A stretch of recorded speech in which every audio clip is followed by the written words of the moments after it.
Hi, I'm Earl Taylor, Chief Knowledge Officer at the Marketing Science Institute. As I hope many of you know, MSI helps marketers become better marketers. Our business and academic thought leaders collaborate to create new marketing knowledge, which we share in a variety of ways. And one of the most popular is our online lecture series. Those of you attending today represent many business sectors such as pharmaceuticals, CPG, financial services, and transportation, as well as MSI members such as AbbVie, Vanguard, P&G, Ford, DuPont, and others. We're delighted to welcome you to learn more about the psychology of innovation. Now, before we begin, I'd like to point out the Chat with Presenter function at the left-hand corner of your screen. Please use this feature to send through any questions you have during the presentation. We'll gather the questions and have a brief Q&A session following the presentation. Now, I'd like to introduce you to today's featured speaker. Stacy Wood is the Langdon Distinguished University Professor of Marketing at the Poole College of Management at North Carolina State University. Her research interests focus on the psychology of innovation, exploring how consumers learn about, adopt, adapt to, or reject new things, from high-tech products to societal trends. She's a multi-methodologist with published work using traditional behavioral experiments, qualitative ethnography, econometric models, and most recently, brain imaging technologies. She is published widely and serves on the board of several academic journals, and she was recently elected president of the Association of Consumer Research and will begin her term in 2018. Stacy earned her PhD at the University of Florida. As a teacher, she has won numerous awards in research and teaching from national organizations, and she founded the Consumer Innovation Collaborative to provide unique consumer research training to graduate students while partnering with top corporations, very much what MSI hopes to do as well. So we're delighted to have Stacy with us today for our Best of MSI webinar series to speak to us about the psychology of innovation. Stacy? Thank you so much. I'm delighted to be with you guys today, and I can virtually imagine you sitting there and thinking about all that you'd like to do with your own marketing ventures. This talk came out of an MSI conference that was about the importance of considering behavioral impacts in marketing and in the marketplace. And the behavioral sciences are something that I think we've all heard a lot about recently, whether it's behavioral economics, behavioral finance, or consumer psychology. Now, my own research has always been in innovation, and so I've had a lot of interaction with high-tech firms and organizations that come very much out of the STEM world, places where innovation feels like it's an activity of discovery at the bench. And so it's been a great joy of mine to bring the world of consumer psychology to this very rational world. And so what I'd like to argue today is that behavioral science is especially critical in innovation, no matter what kind of innovation we're talking about, whether it's new trends, new services, new ways of being, new cultural mores, but especially new technological or scientific advances. This, for whatever reason, has been sort of an odd perspective or an odd lens for many people who come out of the science or tech world. But if we think about it, so much of my research recently has started to come into the intersection of healthcare, technology, and innovation. And the world there is rapidly changing. You don't have to go very far to see a new news story about all the different ways that healthcare is coming to us, whether we're patients or whether we're providers. And technology is at the edge of most of that. So if we think about it, virtual technology is going to be a way that our physicians are trained, even our surgeons. Our cars may deliver healthcare to us. Our cars may monitor our vital statistics. And if we were having a heart attack, be able to take over control of the car and drive it to the nearest ER. Another form of healthcare that's making its way into our world is telehealth. And so to what extent are we as patients willing to accept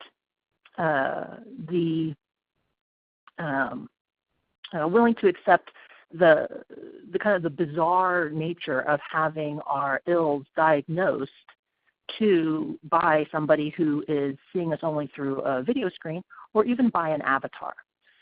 These are big questions in healthcare, and they're going to not just depend on the utility of the attributes to patients, but on a lot of different symbolic and cultural things. The behavioral lens, if you will, of how we respond to new things. So I just want to give you a quick example to help us think through this. Now, like I said, I'm very used to dealing with highly educated people from very logical fields, engineering, the sciences, medicine. And whenever I talk to them about consumer psychology, they always say the same thing. They always say, oh, yes, I can see how people do that strange, silly, irrational, illogical thing. I can see how consumers do that. And I say, no, not consumers, all of us. We all do that silly, irrational thing. And they say, no, I'm an engineer. I'm logical. Now, I've grown up in a family full of engineers, so this is not surprising to me.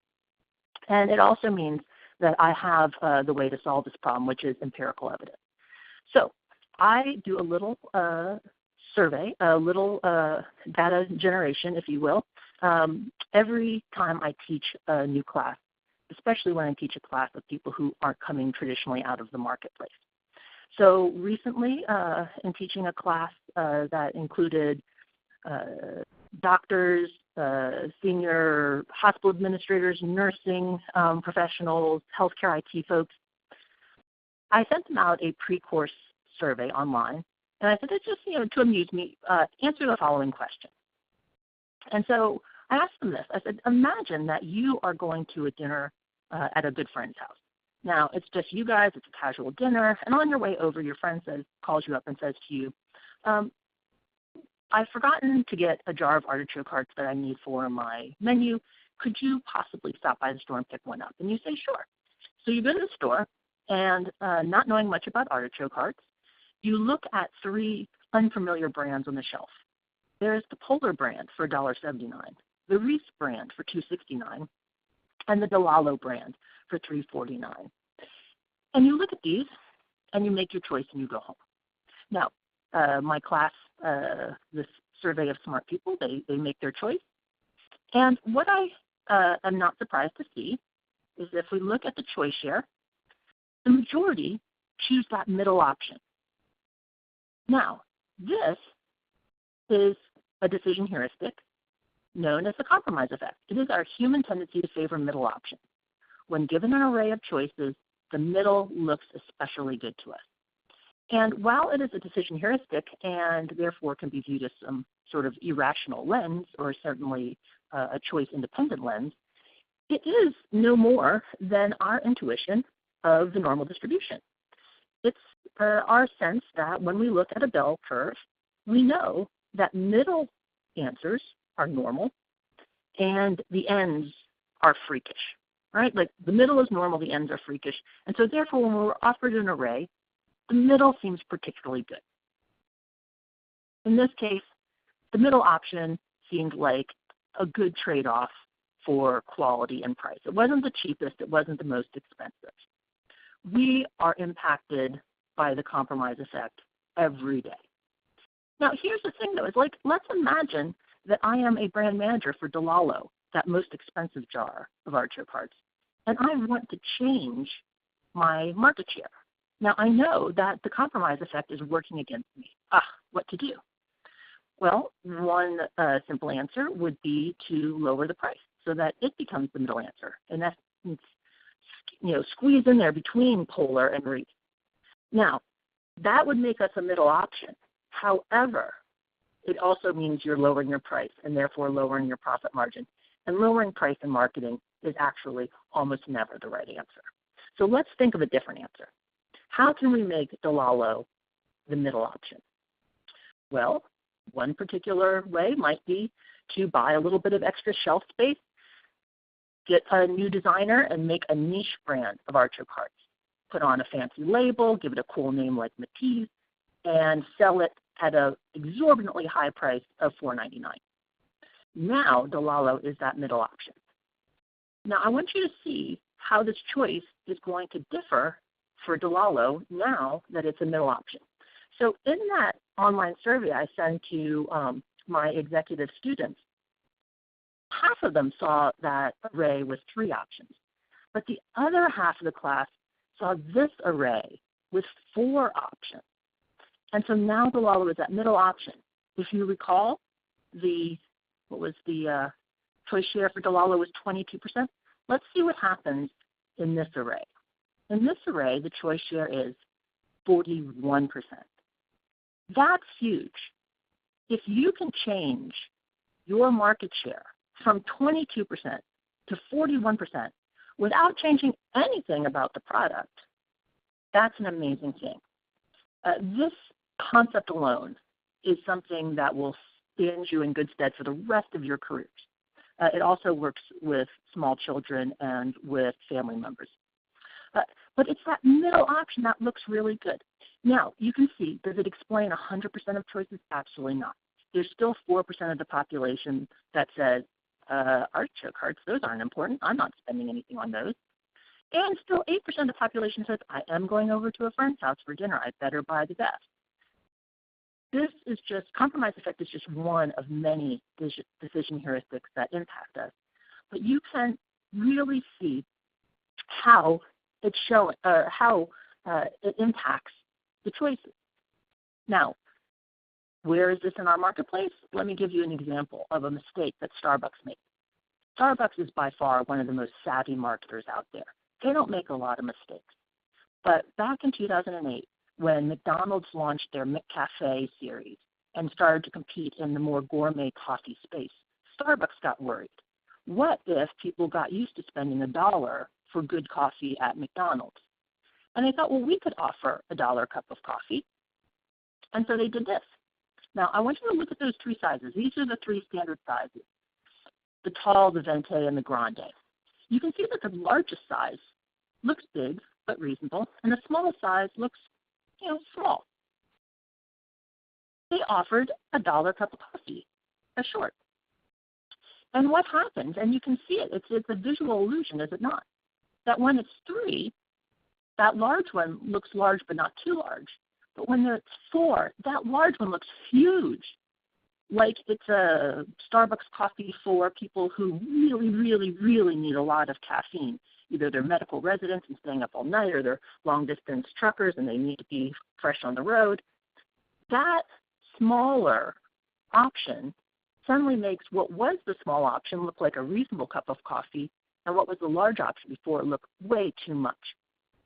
And so what Starbucks saw is that introducing the smaller size increased sales of what had been its smallest cup of coffee and decreased sales of its largest cup of coffee. Now, after a year, that smaller size went quietly away. And Starbucks said that, probably quite truthfully, few people chose it.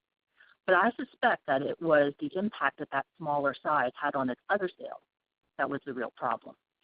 Now, Starbucks learns from its mistakes. So here are its original 3 sizes for frozen drinks, frozen coffees and smoothies. And when they introduced a new size, they introduced a larger one. So they were pulling consumption up that chain rather than down. This compromise effect is just one example of a decision heuristic that impacts people's likeliness to choose. There are many other decision heuristics that we can consider, but just think about this one. The one interesting thing about the compromise effect that's relevant to innovation is that we use the compromise effect and other decision heuristics more whenever we are not sure or when the choice is ambiguous. You are more likely to fall prey to that compromise effect with the artichoke hearts if you're not an artichoke heart connoisseur, if you don't know much about artichoke hearts. Wine sommeliers often talk about when people don't know much about wine, they choose the middle-priced bottle of wine, or they go to the bottom and count a couple of steps up and choose something there. When we don't know, that middle normal option is especially attractive. Now consider that for new medical decisions. So remember we talked about earlier how telehealth is a new trend, and we're interested to see whether patients adopt it. Well, in medical decisions and in medical choices, oftentimes people are presented with two choices. It's an either or. So let's imagine that you have some odd rash, and you're a little concerned about it. You know, is it problematic? Is it cancerous? Is it skin cancer? You don't really know. Is it a rash? What is it? And so you talk to, say, your hotline, your nurse or practitioner hotline, and they say, well, you have two options. You can make an appointment with a specialist and come in. Now that will be, you'll be charged an office visit and any costs of testing, or you can try out our new telehealth service where you can talk to an avatar who will ask you some questions and determine whether this is serious or not. And so now you've got two options, and frankly, neither of them sound very good. It feels like too much or too little. Either I go to the expense and time and the inconvenience of going to see a specialist for something that may end up being nothing, or I use this weird impersonal avatar thing that probably can't give me a good idea of what's going on, and I constantly worry that I didn't do enough.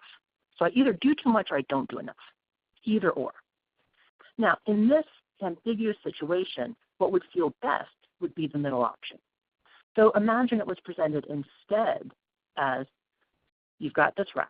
You've got three options. Either you can make an appointment with a specialist. Now that will, you'll take the time. It'll be expensive. You could, on the other hand, do nothing. Assume it's fine. See if it goes away. Or as a middle option, you could try our telehealth avatar, who would be able to lead you through a more mindful decision about what's going on and answer some basic questions for you. Now telehealth is presented as the rational, normal middle rather than the freakish edge. And so just that one slight reframing changes the patient feeling to it. You feel like you're no longer doing too much or too little, but maybe you're doing what is the normal thing to do in the circumstances. So that's critical insight number one that I want to leave you with, this idea that innovation is filled with ambiguity and therefore behavioral effects are going to matter more.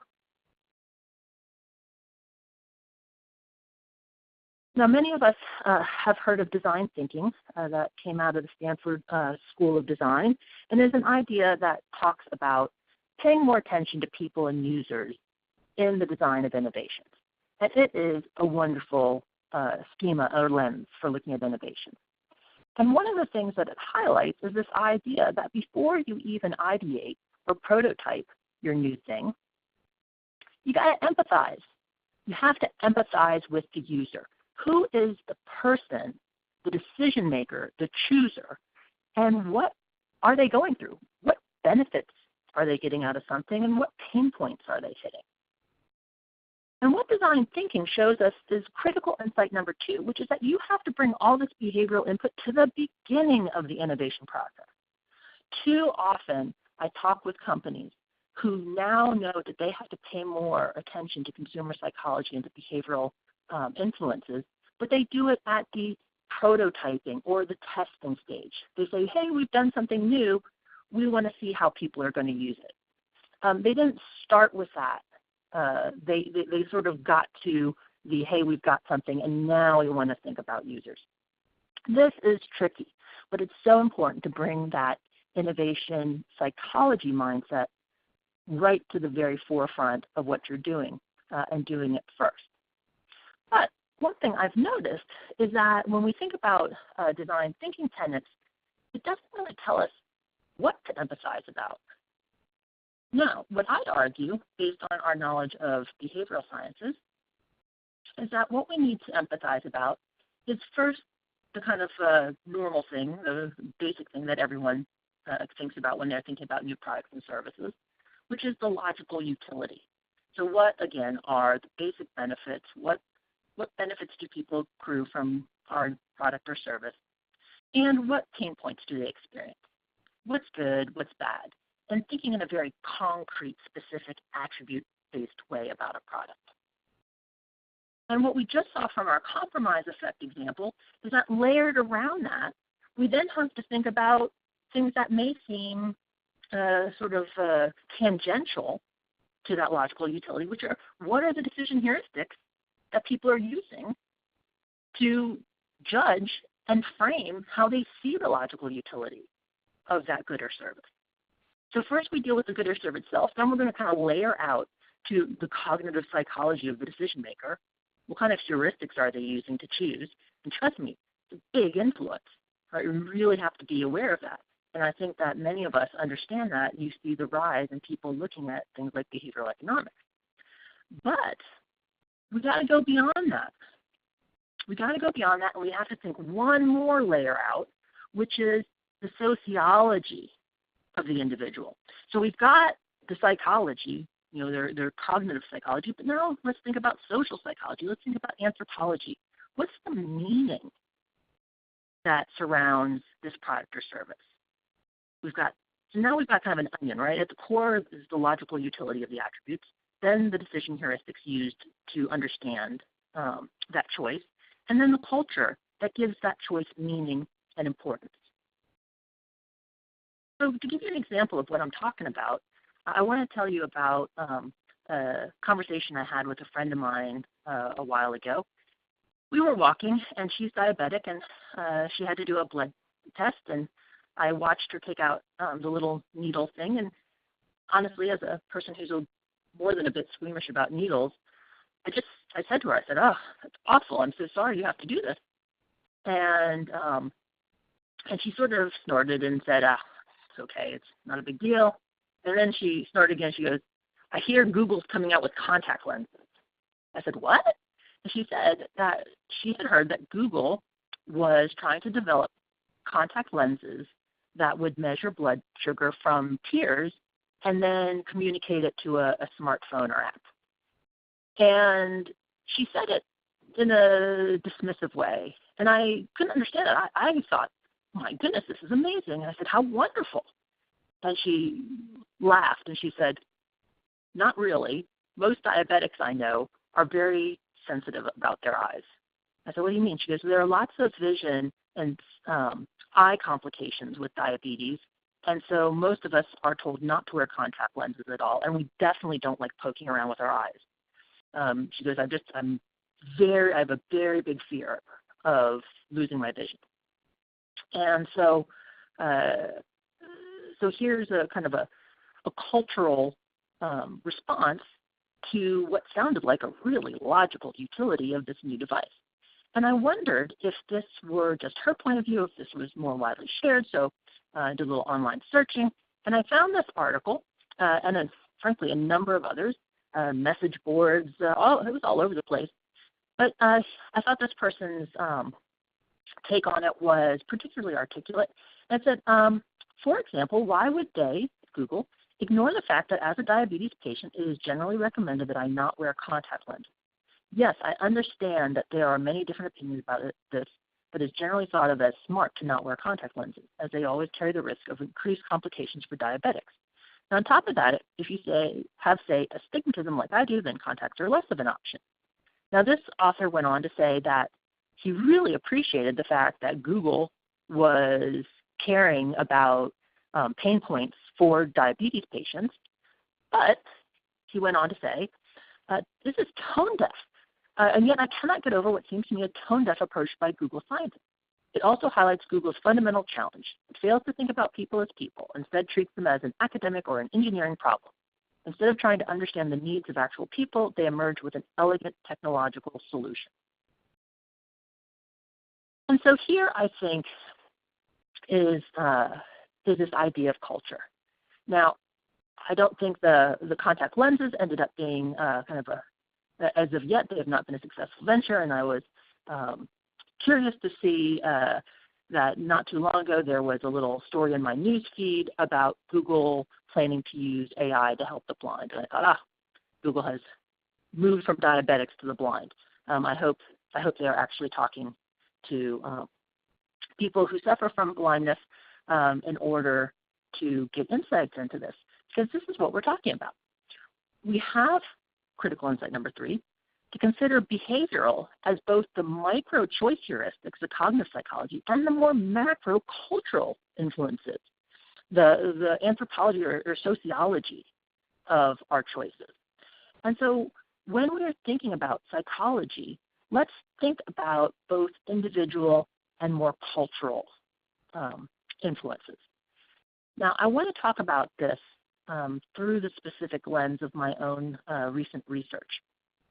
And it just provides a way that I can give you some examples, and I'm looking forward to our Q&A session where you can ask me more about these things. What am I talking about? I'm talking about work that I am doing where I'm taking the theory that I've developed in the psychology of innovation and looking at the intersection of that with technology and healthcare and behavioral influences. And so some of the projects that I'd like to talk to you about I've listed here on the slide, and I'm going to try and get through as many as I can before our Q&A time together. And I want to start with a particularly interesting one. Now, I've recently been teaching some marketing seminars in medical schools and giving grand round lectures in hospitals. And when I talk to physicians and practitioners, it's interesting to see how there's just not been a very developed consumer psychology lens for people in medicine. They understand that there needs to be more shared decision-making, more patients as consumer mindset, more thinking of patients as decision makers, and yet this isn't really in their DNA. And so this first project is working with an orthopedic surgeon who had this question: why don't osteoarthritis patients exercise? So for many people with osteoarthritis, we study people with osteoarthritis in their knees.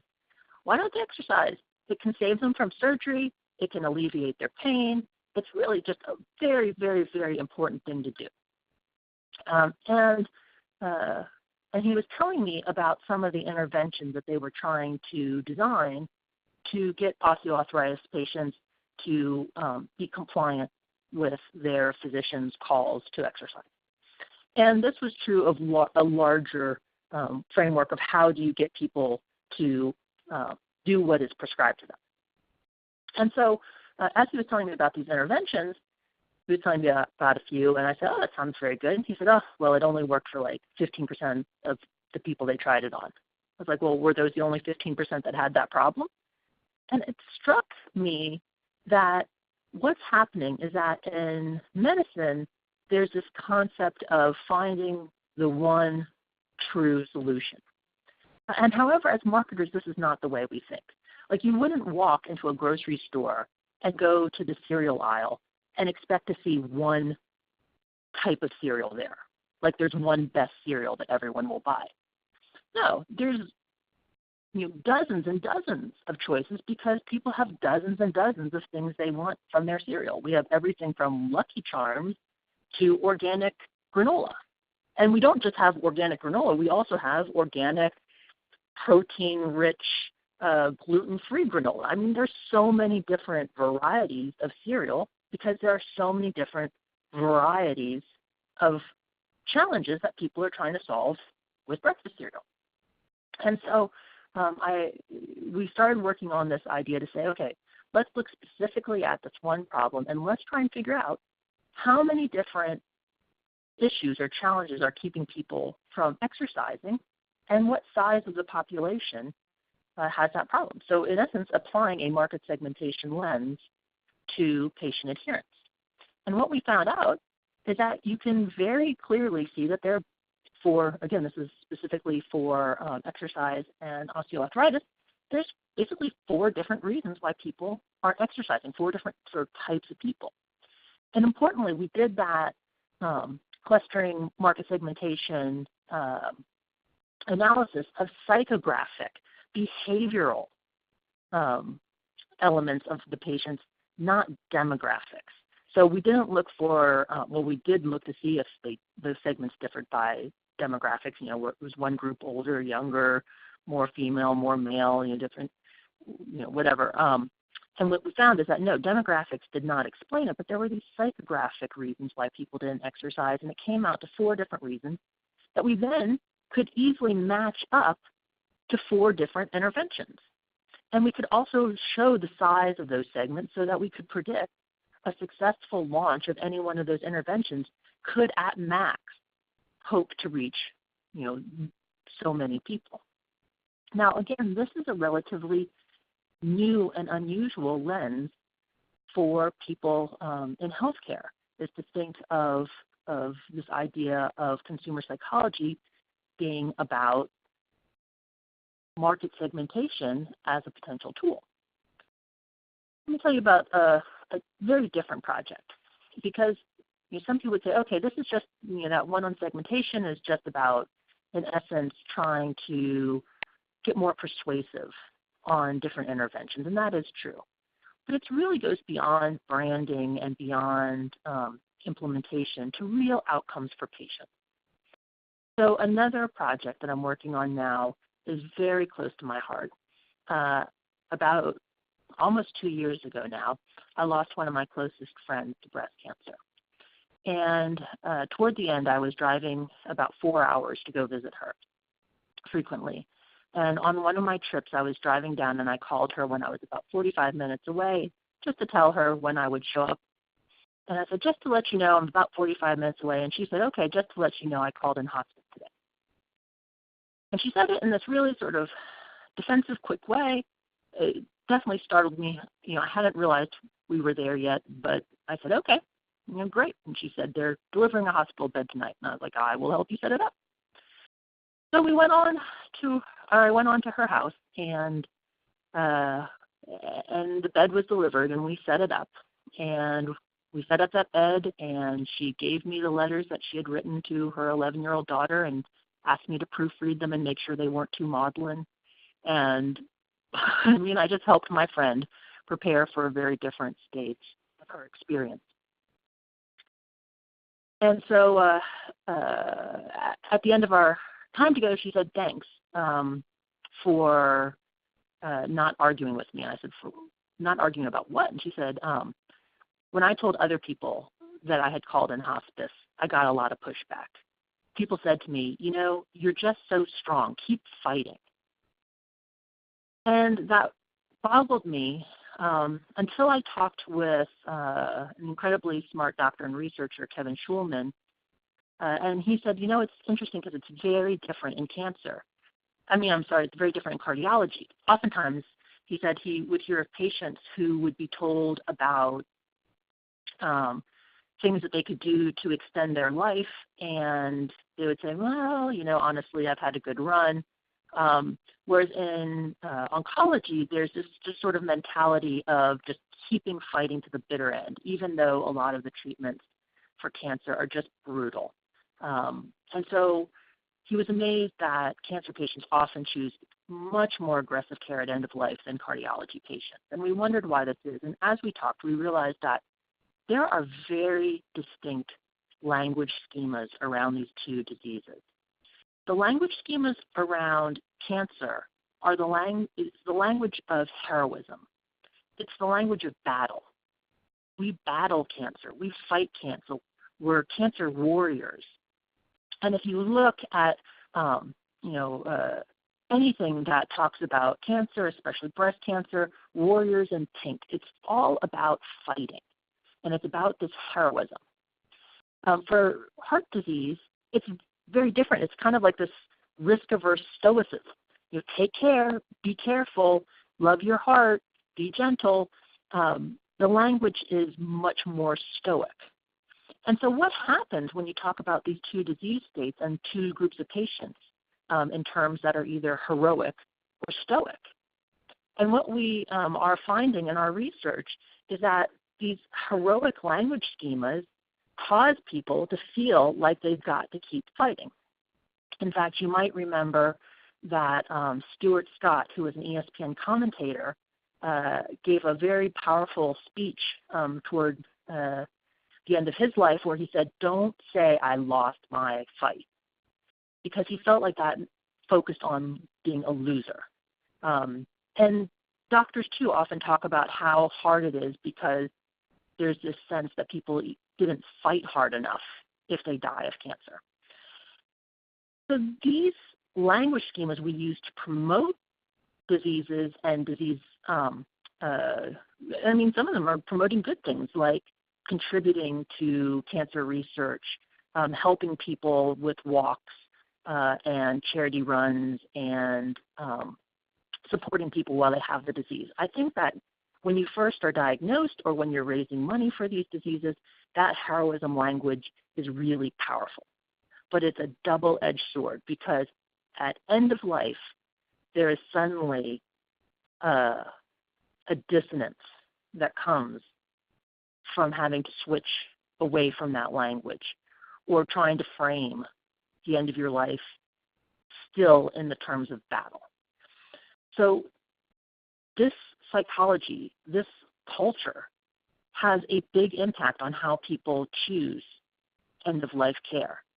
And if you think that this is just about, some sort of touchy-feely, let's help people feel good, it's not just that. We have a real explosion, at least in this country, of high costs in health insurance that comes specifically in the last 12 months of someone's life, as people make choices about care and treatments that can be exploratory, experimental, or just not have a very high likelihood of success. But that end-of-life decision-making has a real marketplace outcome. Another one that also is this slightly somber look at people's choices is in how we frame end-of-life choices, especially how family members have to do that. So a student in one of my executive classes who's a neurologist came to me after the class was over and said, I can't help but think of all the stuff you taught us about how to craft a choice environment to maximize people's satisfaction and confidence in their choices. And I don't think we do that when we ask people to make a decision about do not resuscitate or DNR.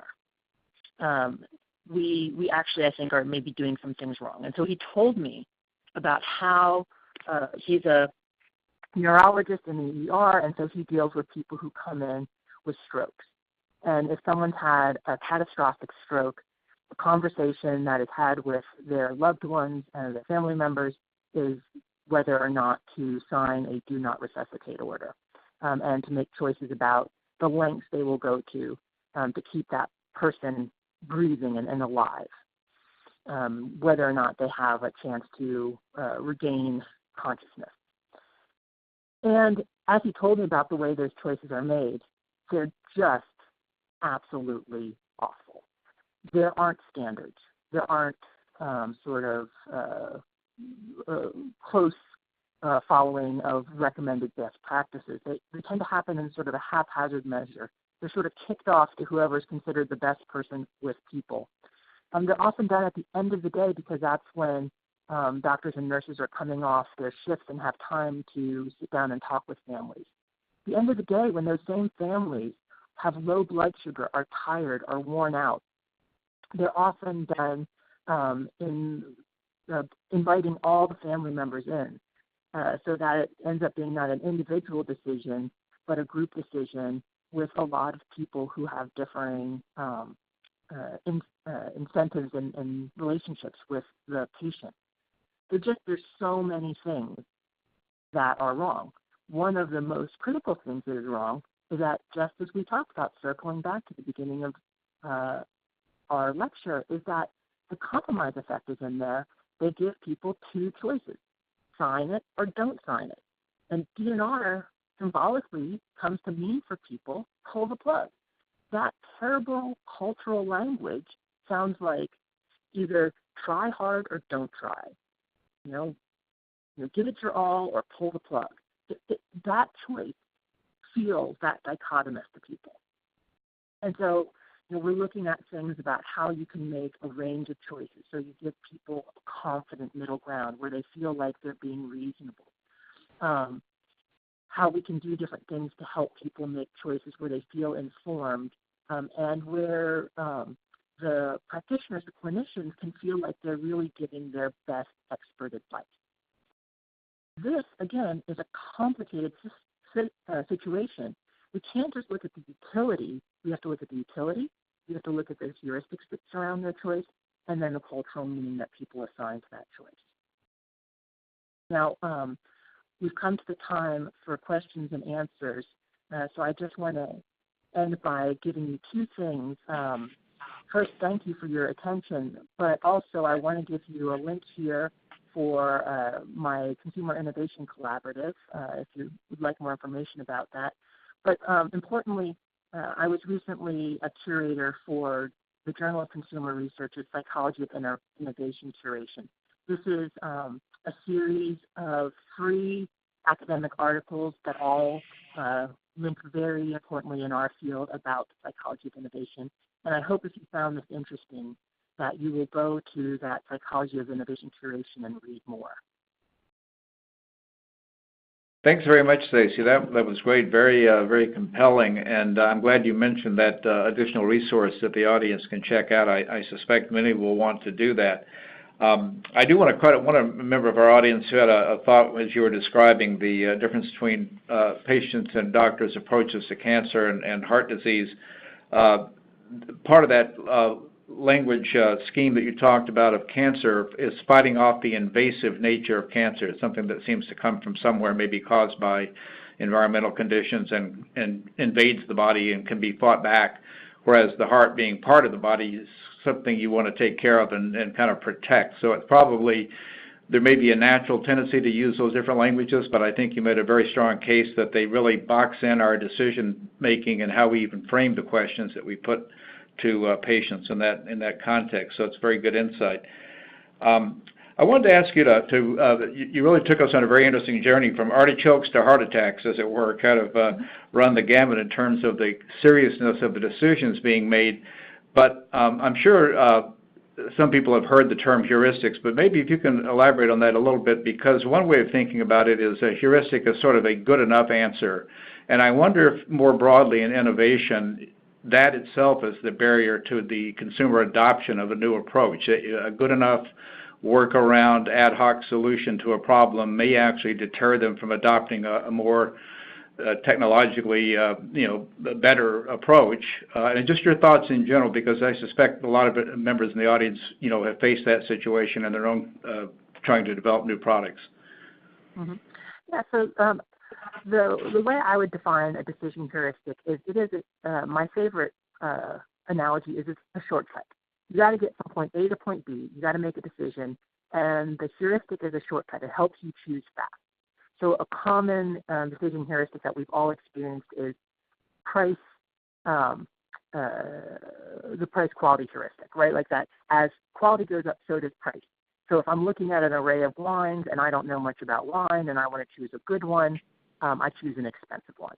Now, I could actually take the time to research all those vineyards and those varietals and kind of figure it out, but I don't have that time, so I just look at the price and I choose an expensive one. Now, a shortcut is, the reason why I like the metaphor of a shortcut is just like a heuristic can get us from point A to point B quickly, it can sometimes get us there quickly and accurately, but sometimes, just like a shortcut, it can get you lost. So heuristics are tools for efficiency that have the possibility of leading us astray. And so the compromise effects and heuristics in general, I think, are really important for innovation because, like I mentioned earlier, with innovation, it's hard to predict what's going to be valuable to us, what levels of any particular attribute we're going to want. I often give as an example in class when Garmin's first came out for cars, a GPS device that would give you voice directions as you were going places. They were, $300-$400. And I had a very, as you say, a very kind of satisfying view of that particular new innovation. I thought, I've got MapQuest. I can print those things out for free. And I would have my little tape bundle of where I was going. And it was only after my husband went ahead and bought one, which I thought was a silly decision. And when we were using it in the car to go places, I realized how it was giving me a benefit I did not know about, could not have predicted, which was my husband and I were not getting in fights on our way to social events. Usually we would be fighting about getting lost because we're both spatially challenged. But now we had a lovely person with a lovely accent reading us the directions. We never got lost, and we showed up to parties feeling good. And I realized that $350 was a deal. But, not to be flippant, it really was because it had that benefit that I couldn't predict beforehand. So that's where I think you're right, that when we can't predict the value we're going to get from something, we may rely more on these old rules of thumb. That's a great anecdote and example, and it reminds me of a lot of the research that shows that the reason why a consumer will try a new product or service in the first instance may not be the reasons why they actually repeat purchase or continue the service. So getting over the hump may be one thing, and then they discover the benefits, maybe even idiosyncratic, that keep them engaged. I want to come back to this notion around patient compliance and adherence, because I know a number of our members of the audience are in the healthcare industry and would probably find your thoughts about that helpful. It reminds me of a workshop we did here a couple of years ago in conjunction with the Institute for Healthcare Improvement. And in their annual survey of physicians, when they asked what do they mean by patient compliance, the answer in so many words was, doing what the doctor tells you to do. So it didn't demonstrate, to your point, it didn't demonstrate a very nuanced understanding of motivations that patients need to engage in activities. So maybe a little bit more about the example you use in telehealth, people interacting with chatbots or AI recommendations and so forth. Do you see there's some categories or issues around healthcare where people might be more receptive to these types of automated interactions, which would help bend the healthcare cost curve? Or are there going to be some areas like the life or death decisions and so forth where you really probably still need that human element, and whatever innovation we do needs to keep that perspective in mind? Just a little bit more of your reflections about how different aspects of healthcare might be impacted by the research you're doing. Yeah, I think that this is a critical issue because many of the new things that are coming out have benefits that will depend on how they are culturally framed. And by cultural framing, I mean, to what extent do they give us a meaning that is consonant with who we want to be? So, for example, I am a well-educated person who cares about my health. I want to show that I'm a well-educated person who cares about my health by making decisions with my physician. That sounds like a good thing, right? Like that sounds like co-decision making, sounds like a very mature, adult, responsible thing to do. Just doing what I'm told feels like something for children or for people who are vulnerable or people who don't have status in their job. Co-decision making with my physician feels like a smart thing. And yet, I think that there's some problems there because I don't have a medical degree and my physician does. I don't have experience with standards of care and my physician does. I don't have experiences, with so much of what might actually be best care for me. So how can there be a reasonable meaning generation between me feeling like a responsible adult who takes my health seriously and makes decisions with my doctor, and me just really like benefiting from the expertise of somebody and like you say, doing what they say. That's an interesting thing. I think my most recent experience with that was in writing a birth plan. I have had 2 children in the not too distant past, and in writing my first birth plan I wrote was a 4-page document in which I outlined my expectations and desires and preferences. And my second birth plan was, 3 lines in which I basically said, I trust you. Don't tell me. Don't give me choices that I can't understand. And basically, you're the pilot. You take over. And that was largely because in the first time I realized, how much I didn't know about the situation. So if you think about, giving birth as kind of like a new thing that people come to and then they get experience with and then they go on, that's very much still the same metaphor for how we all adopt big innovations. It has meaning.